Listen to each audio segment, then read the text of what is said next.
morning, afternoon, evening, whatever time you're tuning in the program called What's Going On FlintTalkRadio.com. I'm George Moss, the host of the program, and we are absolutely delighted to have you out there with us this afternoon. We come together every Monday about this time, 2 o'clock, and we are here from 2 o'clock to 3, and every second and fourth Mondays, right after this program is over, we have Miss Catherine Hunter Williams and Miss Catherine Blake, who are here from around 3:30 to around 4, and they are here every 2 weeks. We're here every week until I go to my hiatus in Africa, and I'll be going there in a couple of weeks to do some research over there in a part of Africa I want to announce ahead of time because I don't want anybody interfering with my flight.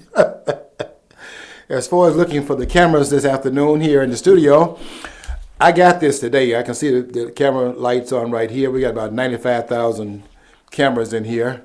Well, how many countries in Africa have you visited?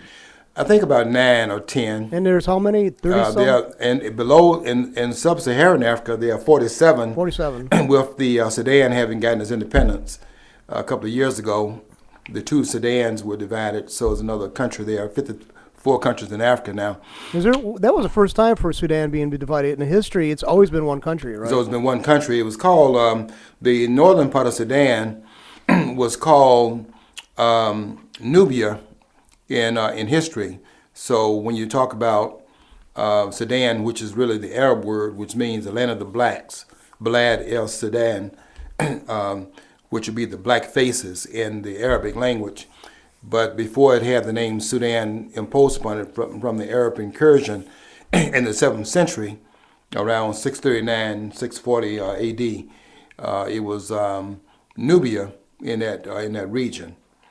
So been there, by the way, been there and done that, and was in that region in 1984. I'll be back in Gambia because that's where Alex Haley's quote-unquote roots were supposedly from, and I've been to that particular homeland as well, in that region where Alex Haley claimed the Kunta Kinte came from, which sounds to me like it was right out of the book from which the movie is going to be made. It's coming out right now, as a matter of fact, already been made, called 12 Years a Slave, and that is the story of Solomon Northup. And you will go to the movie and see that. They have Northup was a fiddler, and I think that's a fiddler in Alex Haley's story, that he claimed that fiddler was one of his ancestors, but what he was doing was pulling from all these sources and making claims that these were his ancestors, but he had read some of the slave narratives, and very few others had read the narratives and were not able to catch him at his at his shenanigans. But do you ever see that thing on Facebook called My23? It's a place where it's an independent laboratory. You can send $99, and they send you this file, and they tell you how to do it. You give them like a saliva sample, and they can test you and tell you your ancestry from that. Mm-hmm. And if that was around back then, they could have made real quick work of the dispute, about Alex Haley's work. Yeah, but that would have to pretend that you've been able to inject into that conversation the mixture that went on from one population to another, and assumes everybody was simply stagnant and they maintained the bloodline and the cultural integrity and all of the other things that go along with that. And there was no interaction going on from that land space with other land spaces, and no one came on the land where you were, and you went on, and you did not go on the land where they were. And there was a certain amount of purity that was passed down to the present time. And that is certainly the idea that some of them have, one of whom is Louis Gates over at Harvard University, who claims he's able to find everybody's ancestor who ever lived, and he goes back takes Tom Jordan and those persons back to their homeland. and they think that they've actually found it. Alex Haley, you claim, you cause all that. And now everybody's looking for their roots in Africa as if nobody ever moved anywhere, and they can go back there and find your sample. You have to go to Africa to see how ridiculous some of the things are they're claiming over here on this side of the waters. And I'll be over there. We'll be discussing it and laughing at it on the continent because they can tell you firsthand. And by the way, John, we went over. I took some students over in 2009 in Nigeria, And we had about 3 colleges over there. The U of M was one. Then they had a couple of schools from Georgia, and there was another college that was there. And we all converged in a place called Owerri in Nigeria. And one day, the students were down in the lobby. I came downstairs at the last minute, and we were getting ready to go to a certain event. And they were down there, and they were in lively debate. Everybody was having this lively conversation. And the Africans that were from Nigeria were arguing with the American students who were claiming they were African Americans. Every last one of the students here are African American.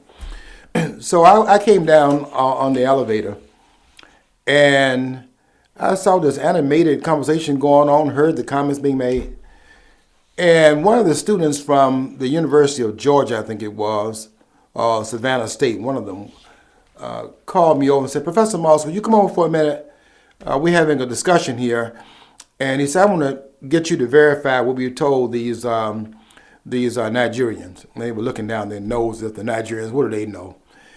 And they were saying, we told the Nigerians that we call ourselves African Americans in the United States. And they were saying no. So he said, and I want you to verify that's what we call ourselves in the United States. I went over there and I said, first of all, let me say this to you. I said, that's not what they're arguing with you about. They're not arguing that that's not what you claim. What they're telling you is they don't agree with it.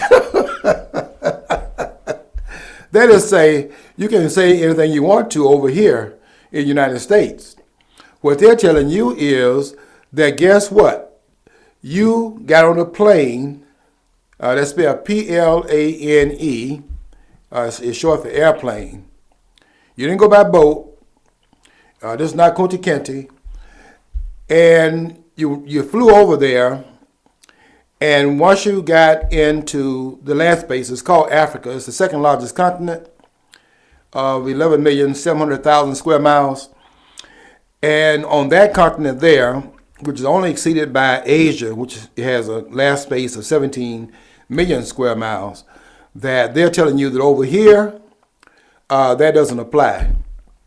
And that they're not buying that because you say that necessarily is what they're going to buy into, is that being true. They're telling you that when you say Africa to them, you got to talk about language, you got to talk about ethnic group and cultural background.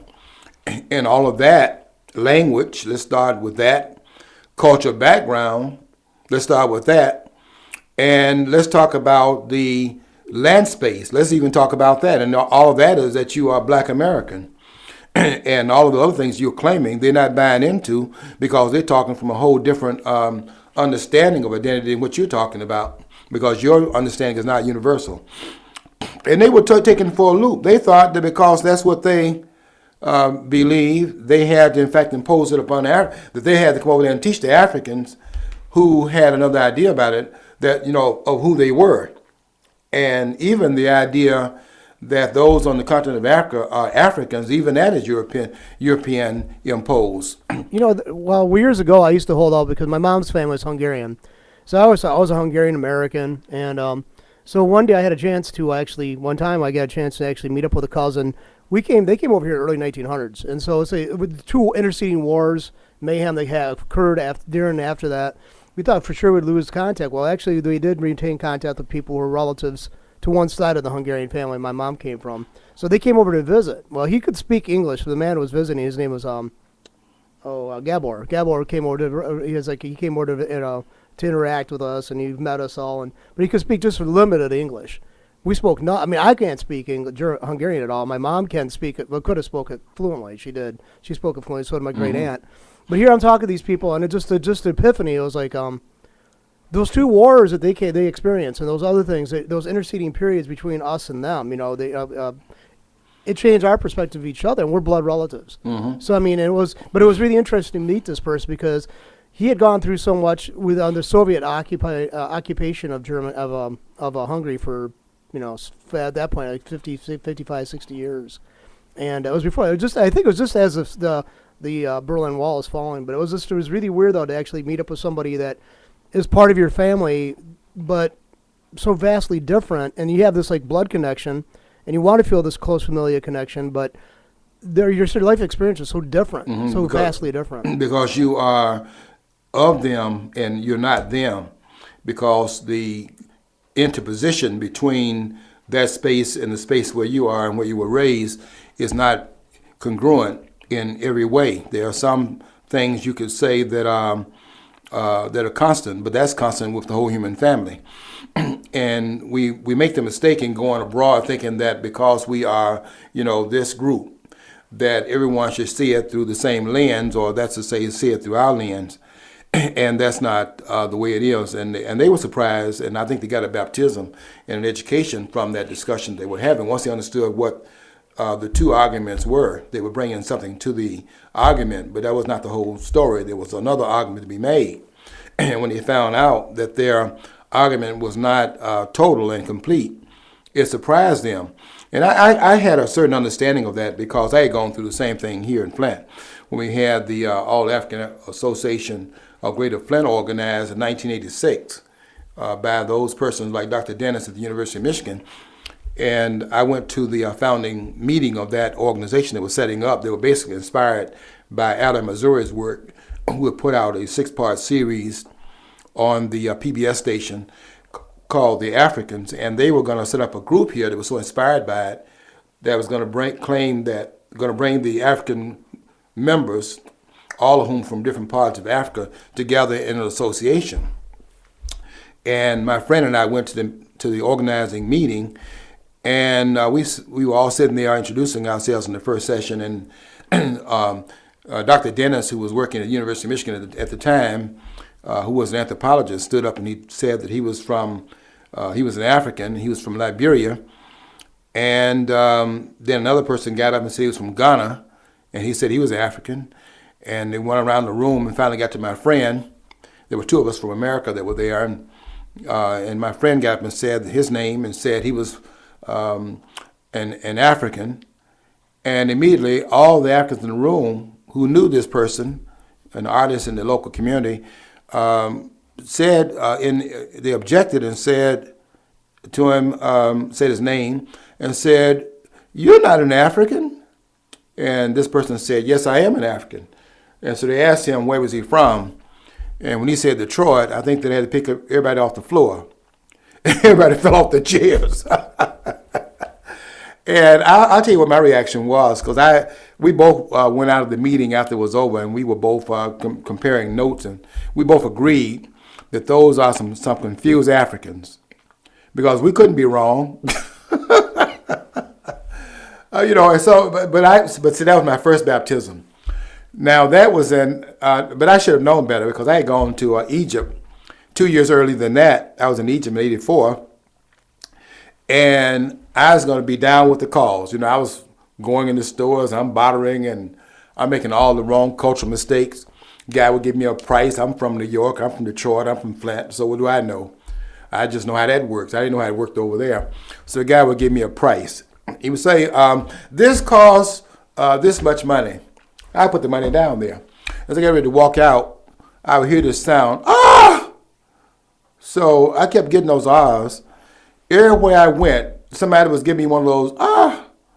So I knew by the time I got to Luxor, I started out in Cairo, but I knew once I got to Luxor that I'm doing something wrong here, because I'm getting too many ahs, and these ahs don't sound like they're agreeing with me putting that price down there, putting that money down there. So by the time I got to Luxor, going up the Nile, because when you're going south, you're going up, because the Nile River flows north, one of the two rivers in the world that flows north, the Amazon being the other. And I went to Luxor, and I decided I'm going to study what I'm doing wrong here. So I got to Luxor, and I realized what was going on. Everybody else was arguing the price. Nobody wanted to put the price down there, and they were arguing, and nobody started fighting. So I'm saying, oh, that's the way it goes. I mean, nobody got mad. The other guy sounded like he was enjoying himself selling the product, and they just really having a good time going back and forth. What I did not realize that in the place where they sell over there, they don't have a lot of movie theaters and things like that, so they have to kind of get their entertainment through their job.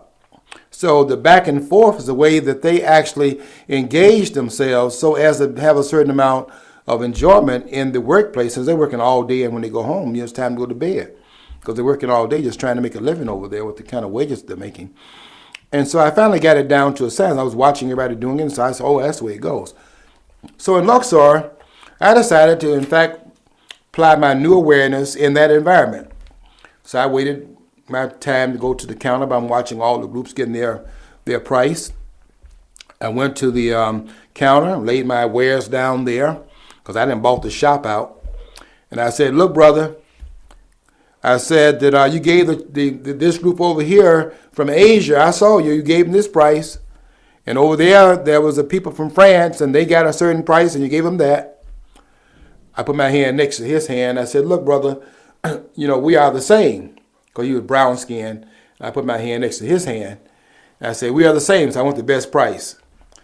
And that brother told me, that quote-unquote brother told me, that we were not the same. He said, you're fatter than I am. So this brother made a distinction. I'm talking about color distinction. This brother made a distinction based on our weight. So I got baptized. So I can tell you just by my own experience that identity is not one singular thing that you may view it in one particular locale. It is very different in other parts of the world. And you run into it in Europe, where I've been on 2 different occasions, not for any length of time, but have had discussions. And I'll be going through Europe to go to Gambia this time around. I'll be going through Brussels. I don't know if I should even say that. Maybe somebody will be waiting on me over there and pulling a Los Angeles airport on me over there. But not so much over there, I don't think. Nobody is, they're not doing the same thing with the TSA over there that they do over here, where they want to take your clothes off and have you practically stripping down as if everybody's a terrorist, and they can't identify who probably is more suspicious than the other person. Some people are resenting that, and they're responding to it, and sometimes inappropriately. But I'll be going through Europe, and I will arrive at my destination somewhere around the 16th of this month, be leaving out on the 15th. And when I get there, I'm going to go there to learn and sit under some of the quote-unquote elders. And I'll be doing some teaching as well, but I won't be going into it as if I have all the information and I have all the answers. I will not make the mistake that Gates made when he went over to the Swahili coast in Lamu, which is in Kenya, and make the mistakes that he made over there in the areas of Kenya and Uganda and Tanzania, that he went over thinking that because he had a certain idea of identity, nobody over there should call themselves Persians, because they were looking like, as he said, Mike Tyson. He was surprised when they told him that they weren't even Africans, and there they were on the east coast of Africa in Kenya, just where they had the incident recently, where they had this problem at the mall. And the Kenyan military had to go in there and root those persons out. In that place, he went over there, thought he was going to be able to teach his idea of who they were on their own land space, and they weren't buying what he had to say about it. And he never did learn that they were not talking about identity in the same way he was talking about it. I don't think he learned that lesson even now, because it seems to me he was from. He wanted everybody to know, because he was wearing a shirt from Harvard University, that he could not be wrong, because, Harvard, that's the top one in the world. It's supposed to be better than Oxford. I don't know when it became that, but and Cambridge. But he went over there, and I don't know if he has an awakening even now. And I wonder, because I did have a chance to talk to him over at in Ann Arbor when he spoke some years ago over there, and I had a conversation with him about his series called Wonders of the African World.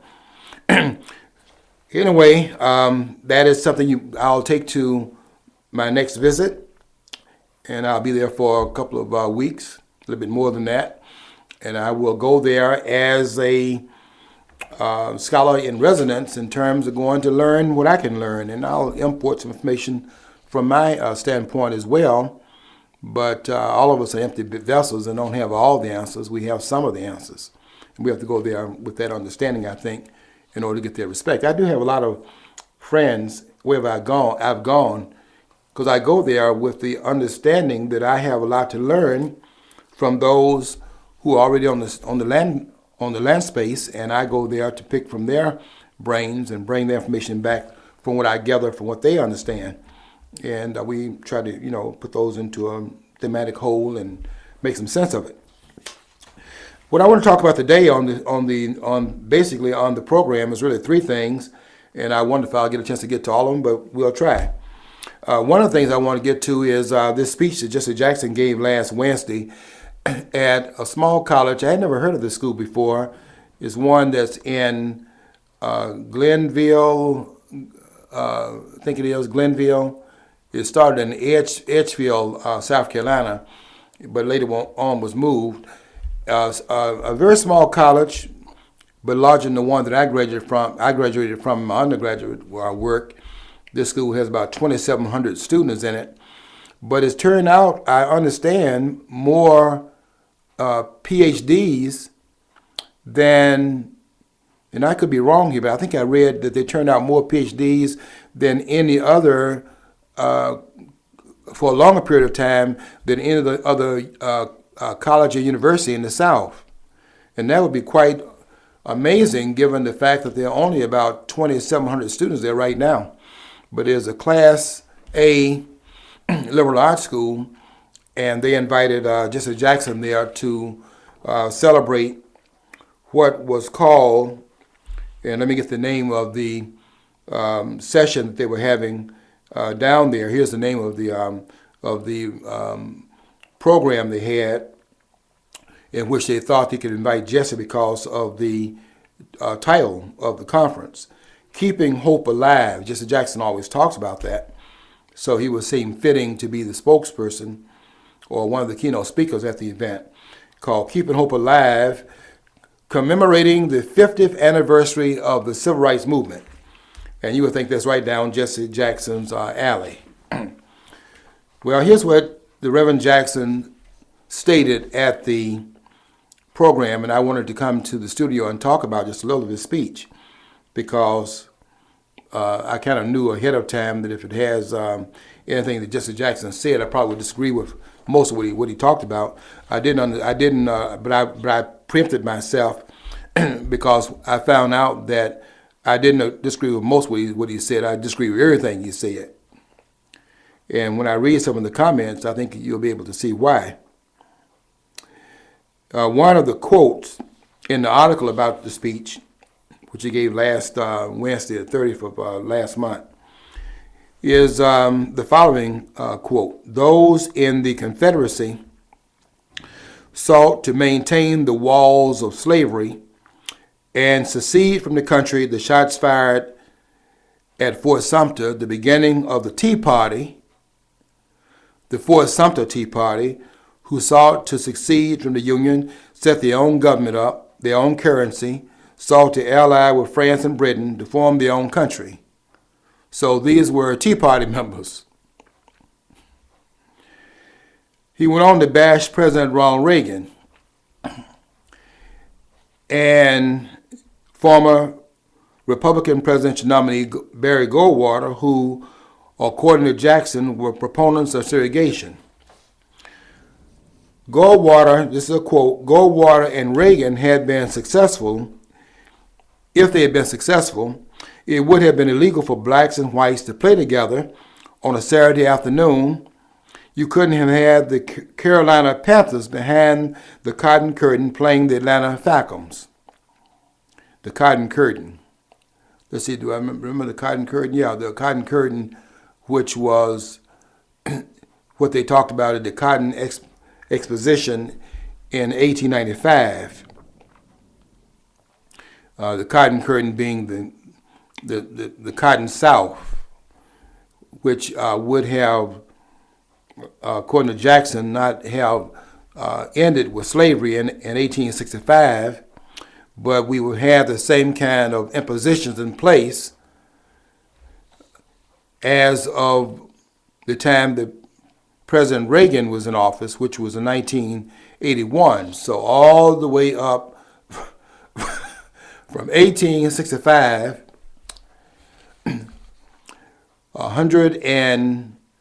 16 years later, down to 1981, when Reagan assumed office, we still have, slavery, and Ronald Reagan is in back of it, and so was Barry Goldwater.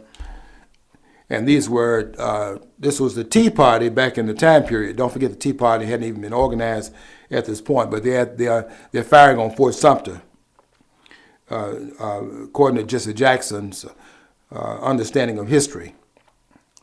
So Goldwater and Reagan, had they been successful, it would have been illegal for blacks and whites to play together on a Saturday afternoon. You couldn't have had the Carolina Panthers behind the Cotton Curtain playing the Atlanta Falcons. It would have been illegal for them to even sit together. Students could be heard shouting in the audience. This tells me a little bit about where we are right now in the country with students today on the college campuses. Students can be heard shouting, preach it," in the background.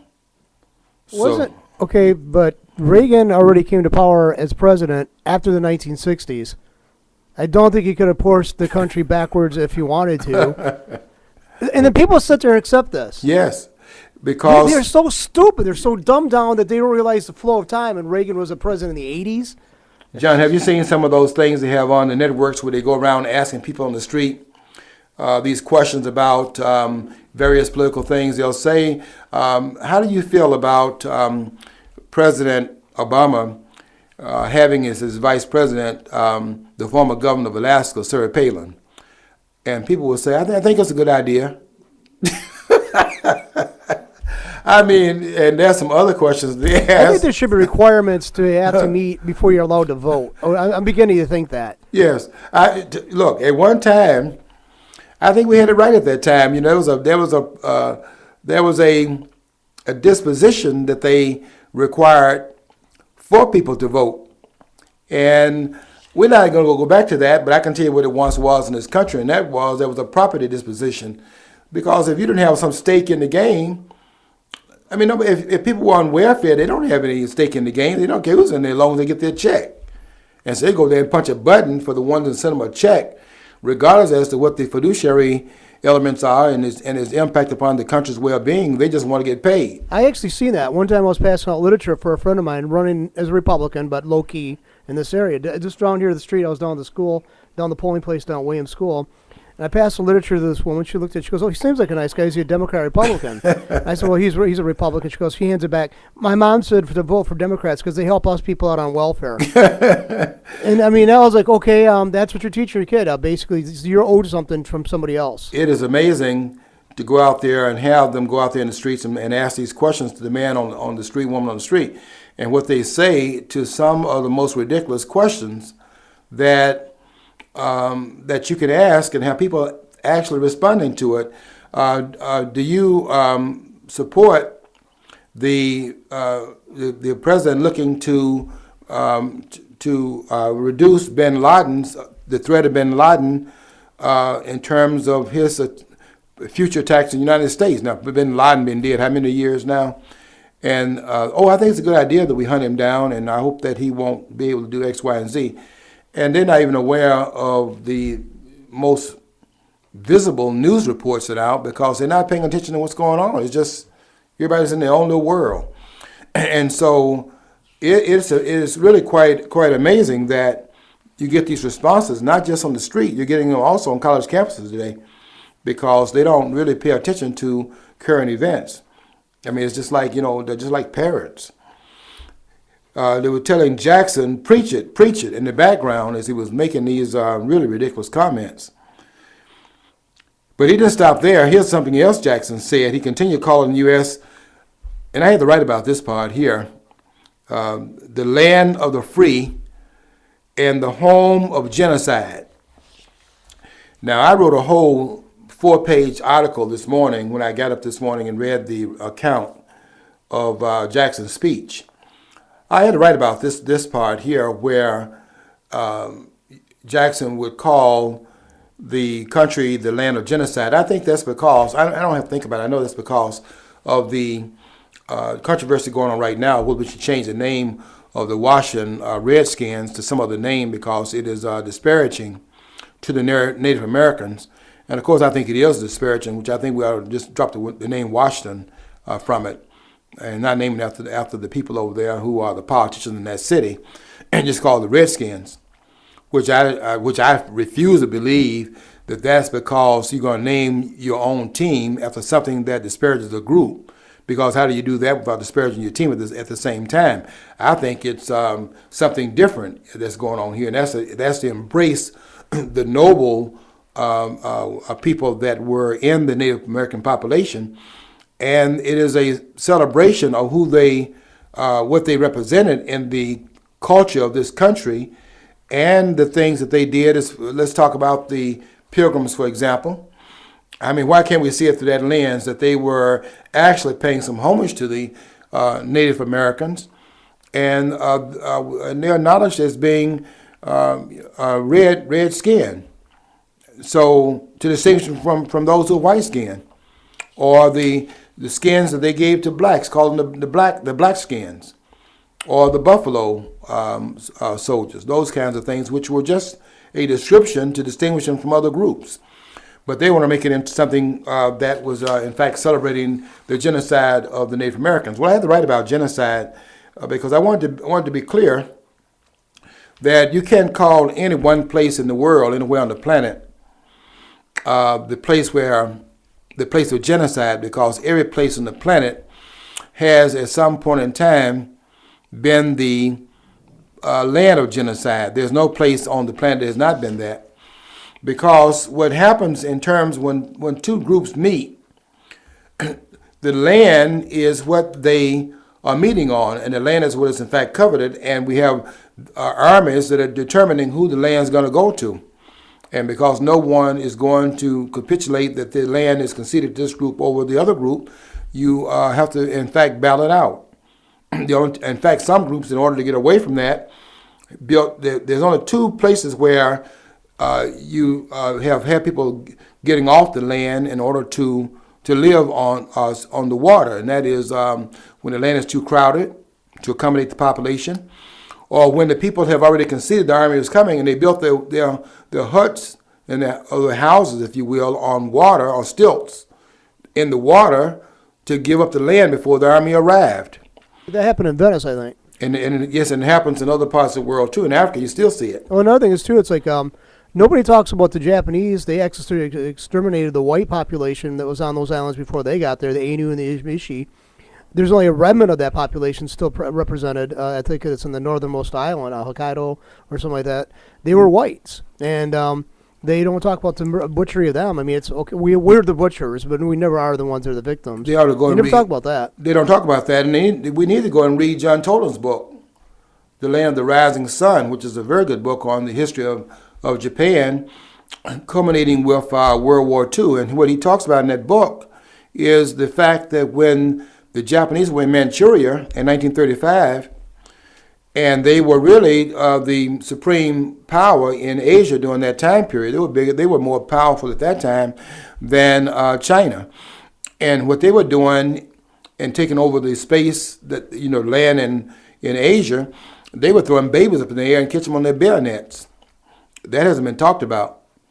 And those of you who are out there skirmish about the fact that there was this dropping of the bomb at Hiroshima on August 6, 1945, and on Nagasaki 3 days later, August 9, 1945, I want to just surprise you of this fact, that 9 days after the first bombing and 6 days after the second bombing, Japan has still not surrendered, which tells you something about the fortitude they had there.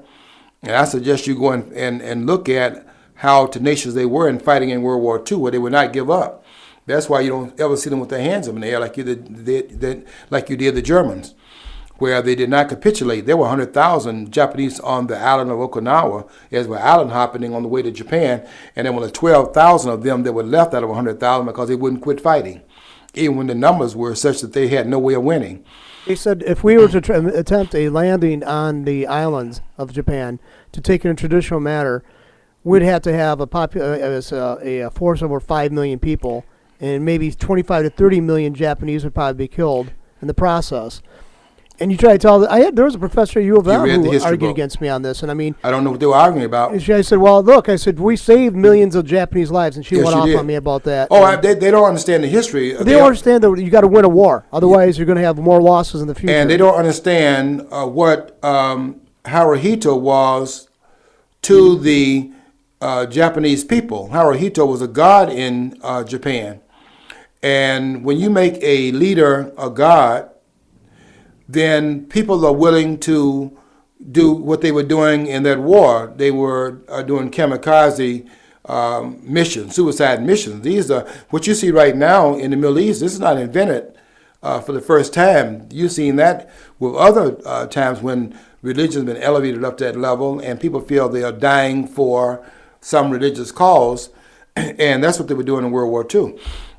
So this idea that the dropping of those bombs actually decimated more lives than were actually saved is nonsense. And those who understand the record know that the 100,000 persons that died really over the bombing in Hiroshima saved 20 million lives, because after that first bomb was dropped, they were still talking about sacrificing 20 million Japanese. They wanted the U.S. to come out of the skies, and they were going to sacrifice 20 million people just to get better surrender terms, because the war was pretty much over as far as that was concerned. I mean, they were not able to really win the war. That much was clear. But what they were going to do is they were going to inflict massive pain on the American soldiers, and then cause terms of to their understanding and agreement that we weren't willing to concede, given they had been defeated in the war. They were not going to surrender. And even after they dropped the second bomb in Japan, we're talking about nuclear bombs here, and it took them, after August 9th, 1945, it took them 6 additional days to surrender. And those apologists who want to make America the bad guys, no matter what else was going on, like Jesse Jackson did at Furman College last Wednesday. They're trying. Yeah, this professor I was talking with at U of M, we used to argue with, she claimed it was a racist decision to do it. It was a racist decision. And I'm saying, okay, the people who created the bomb, largely, a lot of them were German Jews, came over here, escaped Nazis. They helped work on the bomb. Let's face it, they worked on it to stop the Germans. In mind, that was to work to stop the Germans. Another thing is they don't talk about is the bombing of Dresden, Germany, which for Kurt Vonnegut talks about in the book Slaughterhouse Five, because he was a prisoner that actually saw that happening. That killed more people and was more horrific in many ways than the bombing of Hiroshima and Nagasaki. Mm-hmm. Yeah, we don't want to look at the record to exonerate the country. We want to look at the limited information that we have, because we're looking to make an indictment. And once we get enough information to do that, then we stop the research. And that is going on too many of these college campuses. And I was kind of surprised, quite frankly, given Furman's background and his history, founded by a person by the name of Furman, who was the first president of the American Baptist Association. I was surprised that school is fairly conservative in a lot of ways, and the South is conservative, that college would have those kinds of students that would be egging Jackson to quote unquote preach it. But there were those outside that hall, though, that were outside demonstrating against this speech, and I'll get there in just a minute and what they had to say about it. But this idea that this is a land of genocide and everybody else who is in fact holding their peace, the fact is that when two armies meet, one of the armies has got to get out of the way, and they're not yet convinced that the one that is going to lose, they're not yet convinced that's them. And so because they can't hear is them, you got to increase their hearing, and it does not make any sense for an army to be on the battlefield pleading for the other army to leave. Because if they're going to leave, they would have left before you got there. And so you battle it out, and people are going to die in the proposition, and there are going to be some people that have to be eliminated after it's over because they have not gotten in their mind the terms of surrender. And that's what happens when armies arrive on the land space. If you want to keep that from happening, then make sure that you don't do what you did here during the last quote-unquote shutdown, where I brought some statistics here just to show you what happened there, and that was we have 800,000 persons in the defense, and we cut 400,000, 50% of them down during the so-called 16 days of shutdown of the government this last month. And when it comes down to Homeland Security, they have 231,117, and the cut down of that group was 1,295. So we cut down 50% of the military during the shutdown, and then for Homeland Security, we cut down 14% because it's all about politics. But your military, not Homeland Security, your first line of security is your military. And if your military is not strong enough, then there's a price you pay. And that's what's happened throughout history. On every land space, and no land space anywhere in the world has escaped that. If they go to Mars, if the rover finds life on Mars, and I heard some people saying they're willing to go there. One guy was saying, I think 2 weeks ago, one guy was saying that they're developing the technology to take people to Mars. They can't bring them back, and they're getting people to sign up. That tells me something about how we look at how we're looking at the family of Earth now. But there are people that are saying that they're willing to go with no chance of getting back. I don't know what they're gonna plant up there, but if there's some people up there on Mars, I guarantee you that they're not gonna let you just go up there and start building a house. Unless you got some water up there, and you up there building a house in the water, because they're not gonna take you just come on down, or come on over, or come on up, and start building you a house.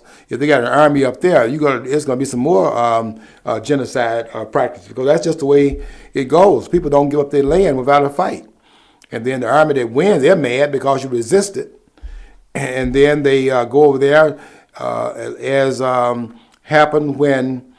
What's that guy's name that came down the Nile River and told the Egyptians from Nubia, told them that open your doors up, and I'm giving you a couple of hours, I'm giving you 5 minutes, not a couple of hours, of open your doors up. And if you don't open your doors up, when I get in there, I'm killing everybody that's in there.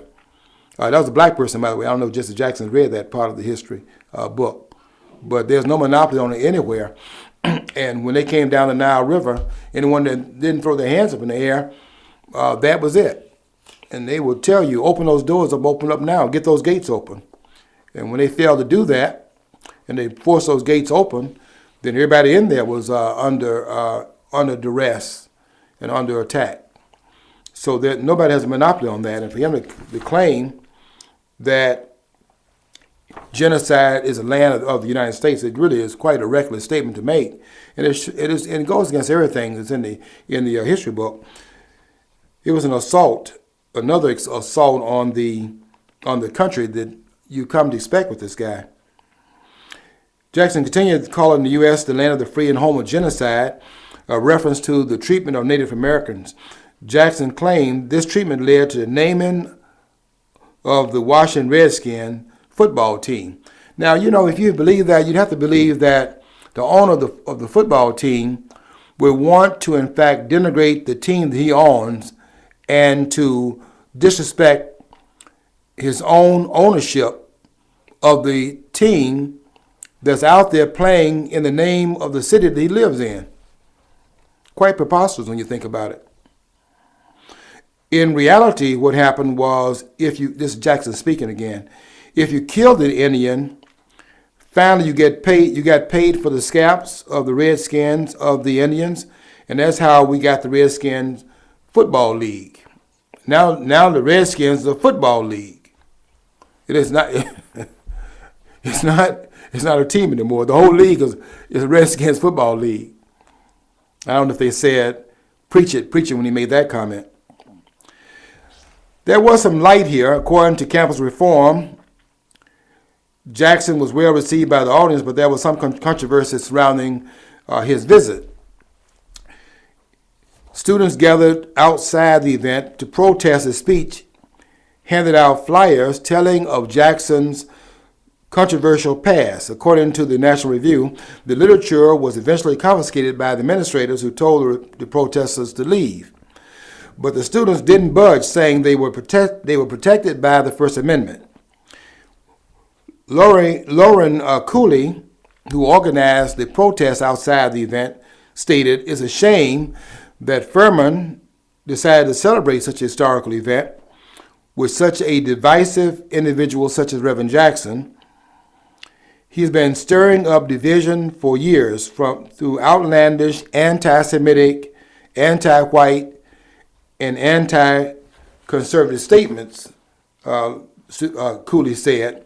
And finally, there was some truth placed on the table, because no truer words have ever been stated than Jackson's been a divisive influence ever since he stood up there lying about being on the balcony at the time Dr. King was struck down in Memphis, Tennessee, back on April the 4th, 1968, the Lorraine Hotel, saying that he actually held King's head in his arms and cradled his head and asked him if he could hear him, none of which happened. And Jackson has been lying about that for the last 45 years. As a matter of fact, there are other civil rights leaders who were present, actually wrote their memoirs. Was it Abernathy was actually present when Martin Luther King got killed, wasn't he? He did write about it in the book called "And the Walls Came Tumbling Down," and they jumped all over Abernathy for some of the things he said in the book that were bringing King down to a human level, and they tried to get him in concert. About 25 different persons wrote him saying that he should in fact back down from some of the comments in the original hardback version of the book. And Ralph Abernathy, to his credit, before he died, I think he died in 1989, to his everlasting credit, he answered his critics in the softback version of the book, where he stood resolutely up against what they were trying to get him to do, to lie about what he knew, and answered them in the foreword. The softback version of the book came out, titled "And the Walls Came Tumbling Down." And he talks about these figures. He has a whole chapter in the book about Jesse Jackson and all of the things that's been said about this man up there, claiming that the blood on his shirt was made by him cradling Dr. King's head. All that is libelous nonsense. And Andy Young, who wasn't trying to indict Jesse Jackson, actually saw him after they had taken King's body away. Jesse didn't even go to the funeral home. What he did was he took the blood on the pavement and wiped it on the shirt, and then went to the city council in Chicago. And in fact, I think it might have been, if it was not the city council, I think it was city council in either that or Springfield, one of the two, went before the city council in Chicago. He went before the state legislature in Illinois with the blood on the shirt and claimed that he was, this is April the 5th, claiming that he had cradled Dr. King's head and was the last person to talk to him alive. And out of that came his promotion up to the level of, quote unquote, the leadership of the civil rights movement, which was never intended by Dr. King, who had appointed Ralph Abernathy to take over his place after he had deceased, if he went first. And if that were the case, Ralph Abernathy would in fact funeralize him. And if Ralph Abernathy fell on the battlefield, then King would be the one that would eulogize Ralph Abernathy. On the battlefield was Ralph Abernathy and Dr. King. And if you can see Jesse Jackson in any of those battles, except the one in Memphis,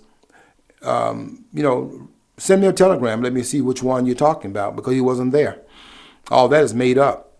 And he's been lying about where he was on April the 4th, 1968. He was down off the balcony, and King had just leaned over and said to the reverend whose house they were having dinner over, it wasn't just Jackson's house. He was not from Memphis. They were over there in another place, and minister had invited him to dinner. And King was talking about the church service. He told them when they sing the song, "Precious Lord, Take My Hand," tell them to sing that song real pretty. And when he said that, the shot rang out around 6 o'clock that evening, and Dr. King was mortally wounded. We fell to the cement floor on the balcony of the Lorraine Hotel outside of room 306. And Jackson was nowhere to be seen. The picture that they actually showed of that was a picture taken the day before, which they promoted as the picture taken a moment before he was in fact killed, which is a travesty of history and has not been corrected by Jesse Jackson to this very day, who will tell you something about the man's character. But we're not surprised by what he did at Furman College. This is what's been going on for the last 45 years. 45 from 68. Yep, that's 2013. So nothing that comes out of this man's mouth can be believed. And what he said in that speech there, most of which he was said was not only wrong but outrageous. And another indictment that they're making about this country is so bad that we have got to continue to refine the landscape and fundamentally transform America is what they're getting at. Which really, quite frankly, if you want to just know the whole truth, was really what they were doing with this film that I was reading up on. I haven't gone to see it and won't go to see it, called The Butler. Because I don't know if you noticed it or not, but the person whose name that they were claiming the story was built around, they had to change the name in the film because it was a fictionalized account of the man who was the butler that served under 8 presidents. Because it was so fictionalized, the story was so made up, they couldn't use his name in the film because it had very little to do with this man. They did so many things in that story that were showing you that it was really politically motivated, because they had President Reagan, who had promoted him up to the maitre d', and because he was the last president under which this gentleman served under, that to celebrate his years of service at the White House, it was Reagan that invited him to sit among the diplomats his last year of service. Well, they couldn't have that. They couldn't have that go.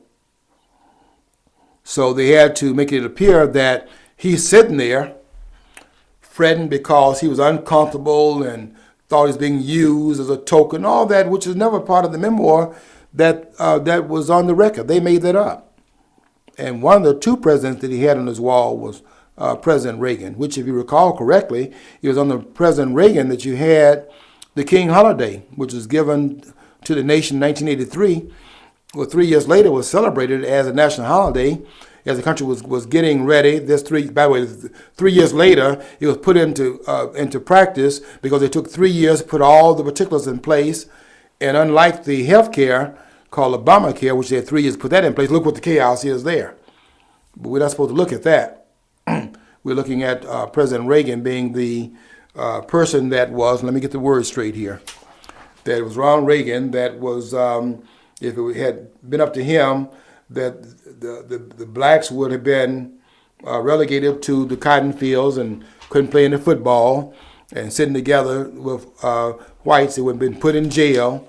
And here's President Reagan, president in 1981, after all those things that changed the landscape in the South pretty much had already taken place, and yet he was this person doing all this back in the 1980s. He was president, by the way, from 1981 to 1987. Well, no, I'd like to know this. I mean, if Obama's such a great boon to blacks, why is the blacks' unemployment skyrocketing underneath his time? It's Bush's fault, right? Yeah, it's Bush's fault. You're supposed to ask that question. Yeah, I mean, it's insane. I mean, it's so high. It's almost very few people are employed, period. But blacks, it's even hit harder because they are more vulnerable. Yet they think this guy is their savior, or some of them do. Well, they are going to find out who this person is, because the numbers are now falling, and those chickens that were elsewhere are now coming home to roost because Obamacare is not going away. And they are going to face the horrors of what this act actually does to those in these underprivileged and underserved communities. This is not going to be a good policy in the black community. Well, even one of the unions, or else. The unions have turned their back on it. It was AFL, I think. Unions too. And they turned and said, "Look, this is not working. We don't want it." And when a union turns on the Democratic Party, that's significant because basically they're married. I mean, they've been married for years. So in bed together. You know, the thing that is really so interesting about that is that the president doesn't have the authority to do anything but to enforce the law. That's what the Constitution requires. It separates the powers. It gives the president, in Article 2, the power to enforce the law, not to change it. Nor can the Supreme Court change the Constitution, which is what Roberts did when he ruled that Obamacare was in fact constitutional, making this outrageous comment as he joined with the 4 radicals on the court. that it's not up to him to decide, not up to the court to decide whether or not the politics is right or wrong. That the court has no role in that. Well, the court does have a role in deciding whether or not an act is constitutional or not, and the idea that the court can stay on the sideline when the government's telling you must buy something as a basis of your citizenship, that is a question that it cannot be left to politicians to decide. That's a question the Constitution has to decide. And they're trying to act like this was outside the orbit of the Constitution. In fact, when I read this brief, one person asked me on radio last week if I had, trying to jam me up, asked me if I had read the Roberts' brief in writing the majority decision of the court in 2012. I told him that not only did I read Roberts' brief, I read the minority report written by, which was really brilliantly written, by Clarence Thomas, one of the more brilliant men on the Supreme Court. I'm sorry if everybody thinks that he's nothing other than Scalia light. This man is not a Scalia a clone. This person, some of the people that know from having read some of his briefs have stated, in some of the writings I read, that some of the more brilliant writings that have been done on the Supreme Court have been done by Clarence Thomas. That's just a fact. And reading what Clarence Thomas has written has been really quite enlightening. He wrote a minority brief in terms of the dissenting opinion to the majority opinion in the Obamacare ruling that made a heck of a lot more sense than was written by Roberts, who I think disgraced himself, quite frankly, in what he did in this court. I tell you what question it raises, and I wrote about this in another post on Facebook. What it raises to me is, given the fact that usually on the Supreme Court, Kennedy is a swing vote on the Supreme Court. And what it raises in my mind now, since Roberts went over there as a conservative and sided with the four, you can take your pick, progressives, communists, liberals, take it, socialists on the court, which would include Stephen Breyer, Eleanor Kagan from Harvard University, Sonia Mayo, who doesn't even deserve to be on the Supreme Court as an affirmative action judge who was placed there because of her Hispanic and minority status, and the anarchist on the Supreme Court, Ruth Bader Ginsburg, who went to Egypt and disavowed her belief in the integrity and the authenticity of the Constitution of the United States and said that outside the country didn't make the comment in America, made it on foreign soil. Somebody tell me how you do that and you're not impeached on the Supreme Court. To disavow the belief in the document and then go there and disavow it on foreign soil and nobody brings you up for impeachment, to be sitting in judgment of a document that you said in a foreign country you have no confidence in. But that's anarchist on the legal anarchist on the court. I mean, don't you try it. See, I'm an anarchist, philosophically. I mean, let's face it. I mean, if it wasn't for governments all over the world, we wouldn't have genocide in the first place. There's governments behind it, So. You wouldn't have it, and they are anarchists, no question about it. But they're legal anarchists that hide their anarchism behind the rule of law. They'll say they do not follow the Constitution anywhere in this country. It's what they say it is, and this is legal anarchism. But if you try to apply the terms of that from your standpoint, then you're going to be met with maximum force. It's not allowed down here below the threshold of the government. Okay, well, we'll get to some of the other things about this next week. We will talk a little bit next week about the trip to Africa, but I'm going to be talking also. I've got to get some Ayn Rand in the conversation. I always like to talk about Ayn Rand because of some of the things that she's bringing to the table that are just as constant right now as when she was writing about these things back in the 1960s. And I want to bring that to the discussion next week. Until that time, I want you to follow your dream because, as we always say here at the end of the program, if you don't follow your dream, you will absolutely never know what's on the other side of the rainbow. Until next week, we'll see you then.